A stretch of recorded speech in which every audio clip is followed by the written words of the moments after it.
నాది నాగమణి. నేను మీ తెలుగు బోధన ఉపాధ్యాయురాలిని. ఇంట్లో ఉండి చక్కగా సమయాన్ని ఏ విధంగా గడుపుతున్నారు? ఆటపాటలతో గడుపుతున్నారు కదా. మరి ఇప్పుడు చదువుపైన శ్రద్ధ పెడుతున్నారు కదా. మరి మొదటి క్లాస్ విన్నారా? ఏం నేర్చుకున్నారు మొదటి క్లాస్లో? ఒత్తులు నేర్చుకున్నారు కదా. మరి పాఠంలోకి వెళ్ళబోయే ముందు మరి మీరు ఇంట్లోనే ఉంటూ ఆరోగ్యాన్ని కాపాడుకోమని ఒక 3 సూత్రాలు చెప్పిన పాటిస్తున్నారా? మరి ఓకే, గుడ్. ఏంటో ఒకసారి చెప్పండి. SMS సోషల్ డిస్టెన్స్, సాధారణంగా 4 లేదా 5 అడుగుల దూరాన్ని పాటించమని చెప్పండి. పాటిస్తున్నారా? Very good. మాస్క్ను ధరించండి. బయటికి వెళ్ళినప్పుడు కానీ అమ్మ కొట్టు దగ్గరికి వెళ్ళమంటుంది, ఏం చేస్తారు మీరు? మాస్క్ ధరించాలి. మరి అక్కడ అందరు జనాలు ఉంటారు, ఏం చేయాలి? 5 అడుగులు లేదా 6 అడుగుల డిస్టెన్స్ ని పాటించాలి. అదే సోషల్ డిస్టెన్స్. ఎస్ అంటే సోప్ వాటర్, డెటాల్ సోప్ లేదా డెటాల్ లిక్విడ్ తో చేతులను శుభ్రంగా కడుక్కోవాలి. అలాగే మీరు 1వ తరగతి పూర్తి చేసుకొని 2వ తరగతిలోకి వచ్చారు, కాస్త అమ్మ కూడా ఇంట్లో పనులు చేసి పెట్టచ్చు. అమ్మ నాన్న విసిగిస్తున్నారా? బాగా విసిగిస్తున్నారంట కదా. బుక్స్ కొనడానికి వచ్చినప్పుడు మీ పేరెంట్స్ చెప్పారు, అవునా? విసిగిస్తున్నారా? విసిగించకండి, చక్కగా చెప్పినట్లు వినండి. అర్థమైందా? అమ్మకి పనుల్లో సహాయం చేసి పెట్టండి. అర్థమైందా? ఇప్పుడు పాఠాలు వింటూనే చక్కగా ఇంట్లో అమ్మకు కూడా సాయంగా ఉండండి. మరి స్టార్ట్ చేద్దామా? మరి అంతకుముందు ఏం చెప్పుకున్నారు? ఒక్కసారి పునశ్చరణలోకి వెళ్దామా? ఒక్కసారి రివిజన్లోకి వెళ్ళి మళ్ళీ ఈ రోజు మీరేం చెప్పుకోవాలనేది నేను చెప్తాను. మరి పాఠంలోకి వెళ్ళబోయే ముందు మనకి ఉపయోగించవలసిన వస్తువులు, తెలుగు క్లాస్ మొదలైంది, ఏం చేయాలి మనం?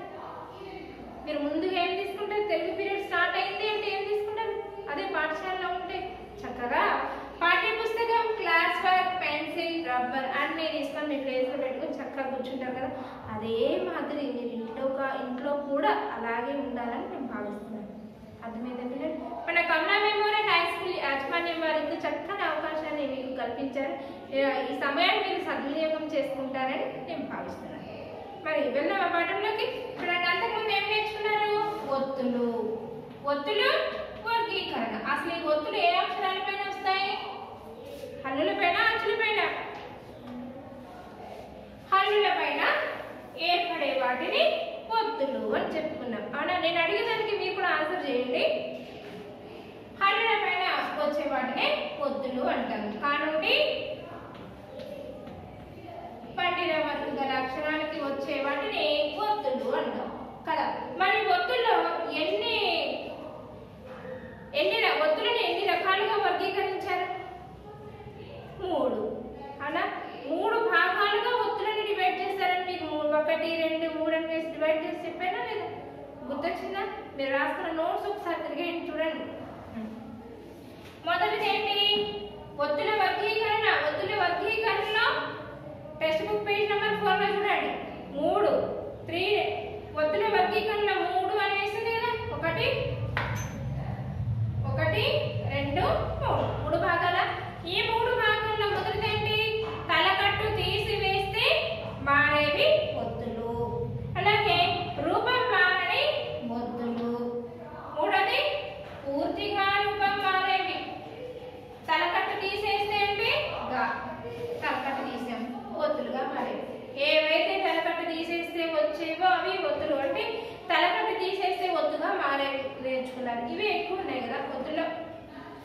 2 సేమ్ ఒకేలాగే ఉండే అక్షరాలు. అంటే రూపం మారలేదు అక్కడ, దీని యొక్క రూపం ఒకలాగే ఉంది కదా. రూపం మారని ఒత్తులు. పూర్తిగా రూపం మారిన ఒత్తులు. అసలు అక్షరానికి అక్కడ ఇచ్చినటువంటి ఒత్తుకి సంబంధమే లేదు, అంటే పూర్తిగా రూపం మారింది. ఎగ్జాంపుల్ గుర్తొచ్చినాయి, నేర్చుకున్నారు కదా ఇవన్నీ. ఎప్పటి పాఠం అప్పుడు మళ్ళీ చదవండి, వాటన్నింటినీ కూడా గుర్తుపెట్టుకోండి. ఈ రోజు చెప్పుకున్నటువంటి పాఠం మళ్ళీ రేపటికి కూడా మళ్ళీ రివిజన్ చేసి మళ్ళీ అందులోకి సంబంధించినవి 2వ పాఠంలో కూడా ఇవ్వబడతాయి. అందుకని మళ్ళీ మీకు పునశ్చరణ అనేది మొదలు పెట్టండి. అర్థమైందా పిల్లలు? మరి మీరు చక్కగా నేర్చుకున్నారు, హోంవర్క్స్ కూడా రాశారు. చాలా సంతోషం. మరి ఒత్తుల వర్గీకరణ నేర్చుకున్నారు. 3 భాగాలను తెలుసుకున్నారు. 3 భాగాల్లో ఒకటి తలకత్తు తీసేస్తే ఒత్తుగా మారేమని తెలుసుకున్నారు. మరి రూపం మారని ఒత్తులు అంటే ఒకేలాగా ఉండే ఒత్తులు, అక్షరం ఒకటే ఒత్తు ఒకటే నేర్చుకున్నారు. మరి రూపం పూర్తిగా మారేవి నేర్చుకున్నారు. Very good. Text book page number 4 read చేస్తారు. అవి కంపల్సరీ మీరు నేర్చుకోవాలన్నా నెక్స్ట్ మీకు 3rd class 4th class 5th class కంటిన్యూస్గా మీకు రిపీట్ అవుతూనే ఉంటాయి. అర్థమైందా? మీకు ఇవన్నీ వస్తేనే మీకు ఒత్తులతో పదాలనే వస్తాయి. ఇవన్నీ వస్తేనే మీరు పదాలు రాయగలుగుతారు. ఇవన్నీ వస్తేనే వాక్యాలు కూడా రాయగలుగుతారు. అర్థమైందా? ఎగ్జాంపుల్ నేను వాక్యాలు అన్నా. వాక్యాలు అంటే మీకు ఇంగ్లీష్లో సెంటెన్స్. అవునా? వాక్యాలు వా ఒక దీర్ఘం యా కాకి ఏ ఒత్తు వచ్చింది? యా ఒత్తు. అప్పుడు ఒక పదం రాయాలంటే మనం ఒత్తు అటాచ్ చేస్తున్నామా? ఒత్తు వచ్చిందా? లా పంపిస్తే ఒక పదం రాయాలి అంటే మనకు ఒత్తులు వచ్చి ఉండాలి కదా. దీర్ఘాలు అంటే గుణితపు గుర్తులు కూడా వచ్చి ఉండాలి. మీరు ఆల్రెడీ 1st క్లాస్లోనే గుణితపు గుర్తులు నేర్చుకున్నారు కదా. గుణితపు గుర్తులు వచ్చి ఉండాలి, ఒత్తులు వచ్చి ఉండాలి. కంపల్సరీ గుణితపు గుర్తులు అంటే దీర్ఘం తీస్తారు, ఈజీగా మీకు వచ్చేస్తాయి. కానీ ఒత్తులు మాత్రం కంపల్సరీ రావాలి. మన పదం పలికేటప్పుడు 1కి 2 సార్లు పలికి ఆ అక్షరానికి ఏ ఒత్తు చేరింది అని గమనించి ఆ ఒత్తు రాయాలి. వాక్యాలు క్యా అంటే యా పలికింది, యా ఒత్తు తగ్గించాలి కదా. అలా ఇప్పుడు ఈ విధంగానే మనకి ఈ ఒత్తుల్లో ద్విత్వాక్షర ఒత్తులు మనకి మొట్టమొదట 100 పైన ఒత్తులు నేర్చుకున్నాం కదా. ద్విత్వాక్షర ఒత్తులు నేర్చుకోబోయే ముందు ఒత్తులు ఎలా చదవాలి ఏంటి? ఇక్కడ పేజ్ నెంబర్ 5 ఇచ్చారు చూడండి. ఇక్కడ పదాలు ఉన్నాయి చూడండి. పాటలాగా పాడుకుందామట. చూడండి, చదువుతాను, మీరు కూడా నాతో పాటు పలకండి. అక్కకు చుక్కకు కావద్దు. చూడండి, అక్క అన్నప్పుడు కావద్దు, చుక్క అన్నప్పుడు కావద్దు. అంటే అదే అక్షరానికి అదే ఒత్తు వచ్చింది. కా అనే అక్షరానికి కానే ఒత్తు వచ్చింది. అందుకని అక్క అయింది, అందుకని చుక్క అయింది.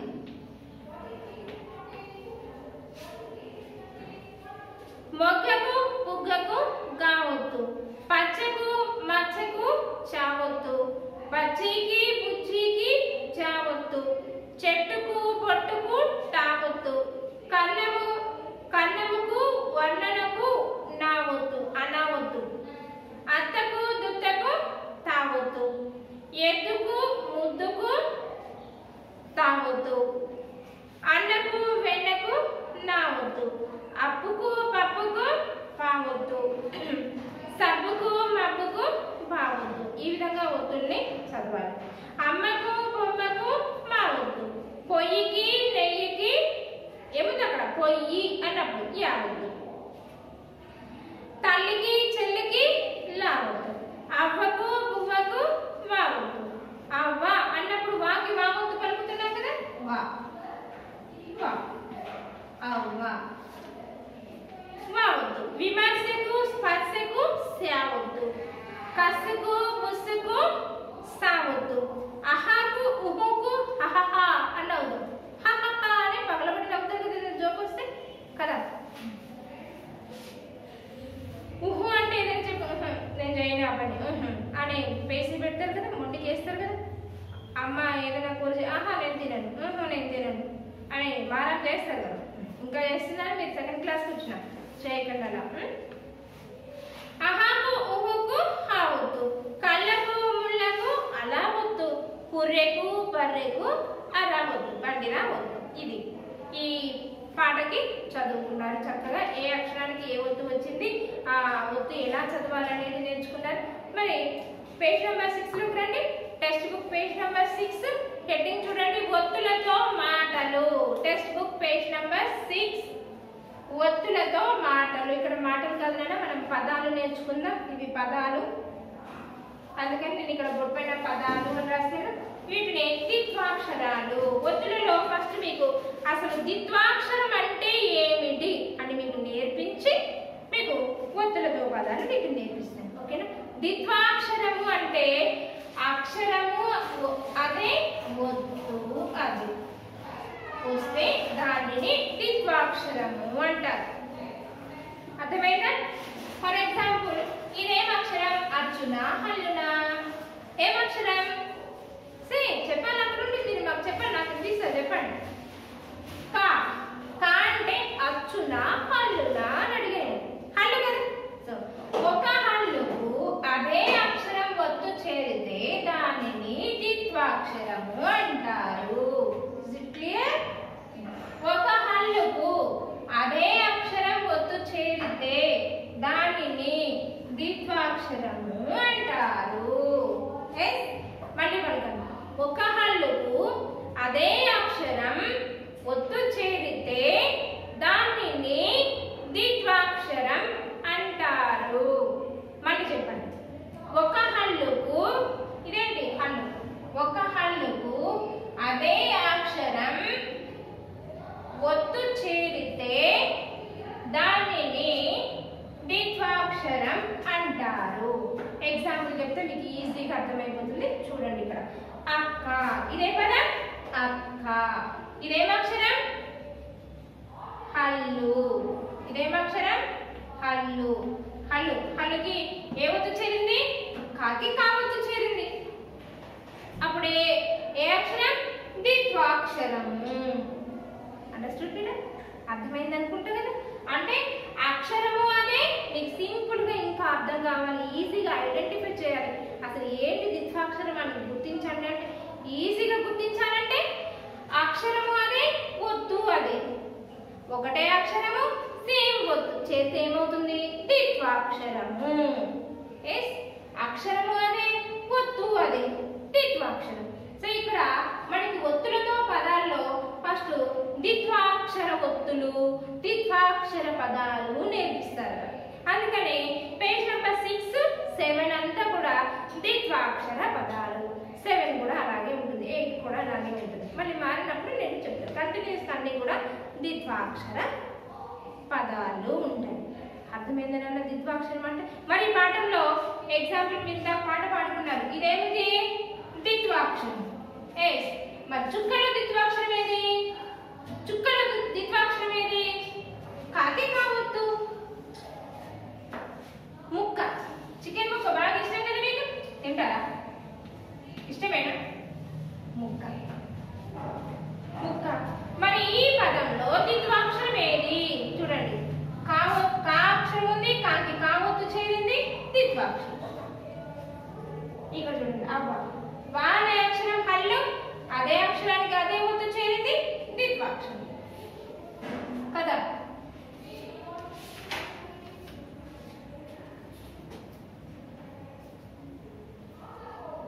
ఇంకొకటి,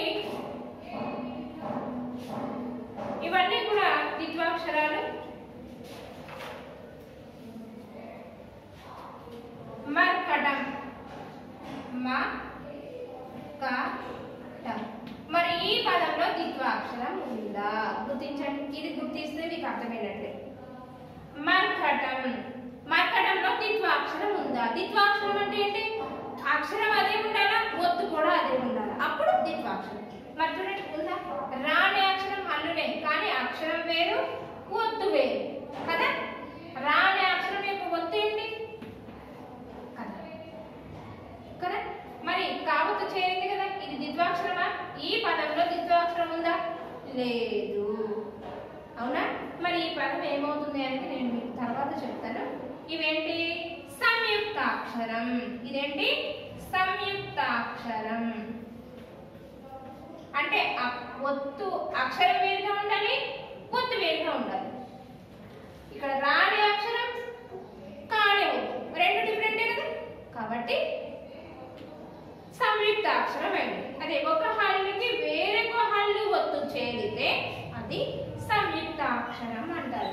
సో ఇప్పుడు మనకి సంయుక్తాక్షరం కాదు, మనం ద్విత్వాక్షరం నేర్చుకుంటే ఇవన్నీ మీకు అర్థమైతే తర్వాత సంయుక్తాక్షర పదాలను ఐడెంటిఫై చేపిస్తాయి. ఓకేనా? మరి వెళ్దామా? ద్విత్వాక్షర పదాలు ఏమున్నాయి ఏంటి చూద్దామా? తీసుకోండి, క్లాస్ వర్క్ టెక్స్ట్ బుక్ తీసుకోండి, పేజ్ నెంబర్ 6 ఓపెన్ చేయండి. చక్కగా చూడండి, దిక్కులు చూడకుండా చక్కగా పాఠం మళ్ళీ వినండి. పేజ్ నెంబర్ 6లో కావత్తు పదాలు. ఇది మీ స్టార్ట్ చేయండి. మీకు ఆల్రెడీ లైన్స్ ఉన్నాయి. ఇది డబల్ రూల్ నోట్స్ మీ క్లాస్ వర్క్. లైన్ లీవ్ చేసి రాయాలి. ఎప్పుడు రాసినా మీరు గుర్తుపెట్టుకోండి, లైన్ లీవ్ చేసి రాయాలి. 1 లైన్ లీవ్ చేయాలి.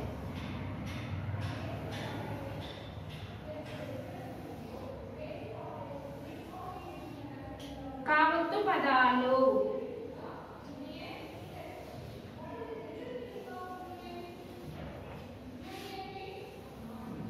ఇది సైడ్ మార్జిన్ ఉంది కదా, పైన పింక్ కలర్ లైన్ ఉంటుంది కదా, మీకు ఇక్కడ ఏం చేయాలా, హెడ్డింగ్ రాసుకోవాలి. కావత్తు పదాలు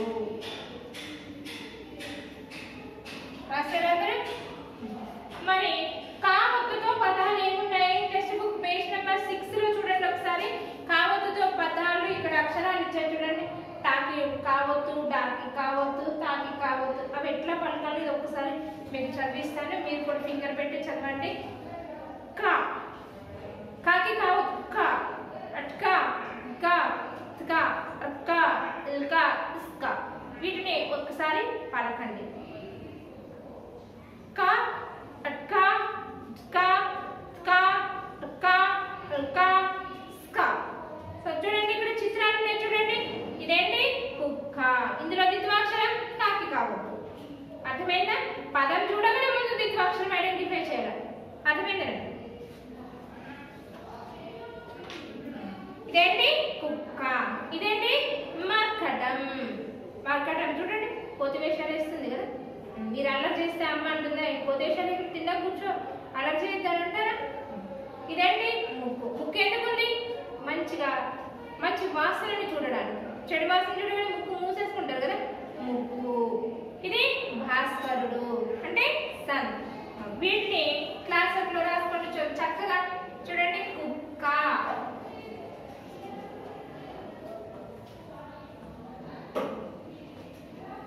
కుక్క అంటే డాగ్. ఇంగ్లీష్ లో రాసుకోండి. లైన్ యూజ్ చేయండి. నెక్స్ట్ ఏంటండి? మర్కటం. మా కా టం. మంకీ. MONKEY. మంకీ. ముక్కు. లైన్ యూజ్ చేయండి, చక్కగా రాయండి. Nose. NOSE. భాస్కరుడు.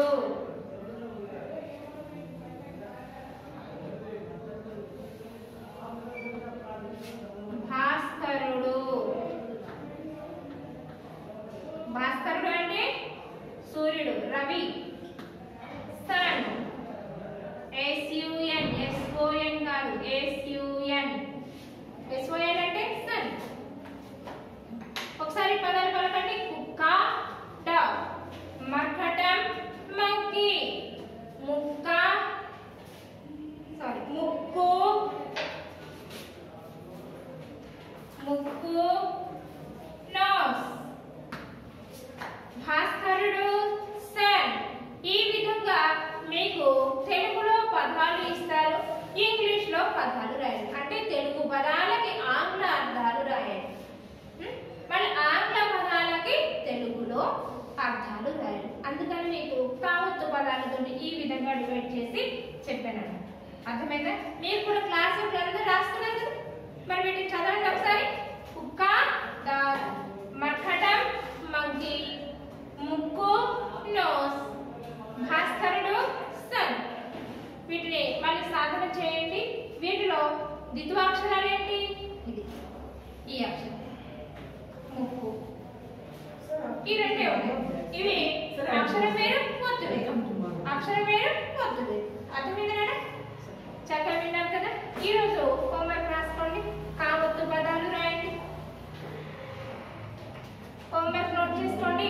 Any time class అయిపోగానే వీడియో వినగానే రాసుకోండి. Let and right. కా ఒత్తు పదాలు.